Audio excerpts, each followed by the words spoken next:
নির্মল সাথী ফাউন্ডেশনের ফাউন্ডার স্বরূপ দাস বর্ধমানের নবনিযুক্ত আয়সী অমলেন্দু বিশ্বাসবাবুকে পুষ্পস্তবক দিয়ে সংবর্ধনা প্রদান করলেন।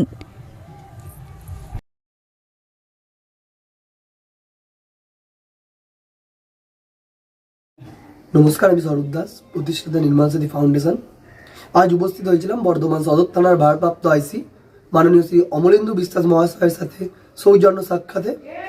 কারণ তারা দুর্গাপুজো, কালী পুজো সব কিছু বাদ দিয়ে আমাদের 365টা দিন রাস্তায় দাঁড়িয়ে থেকে পরিষেবা দেয়, সাধারণ মানুষকে পরিষেবা দেয়, প্রতিবাদে গর্জে ওঠে। তো তারা সবসময় ভালো থাকুক, সুস্থ থাকুক। শুধু আজ বলে না, আমি সবসময় পুলিশ দিবসে পুলিশের সম্বর্ধনা জানাই, বিভিন্ন সময় পুলিশদের সম্বর্ধনা জানিয়ে তাদের উৎসাহ করি। তো এটুকু বলতে পারি, তারা আগামী দিনও এইভাবেই আমাদের পাশে থাকবে। তারা সবসময় দুর্গাপুজো, কালী পুজো সব পুজো বাদ দিয়ে, তারা পরিবার বাদ দিয়ে 365 দিন রাস্তায় দাঁড়িয়ে থাকে সাধারণ মানুষকে পরিষেবা দিতে।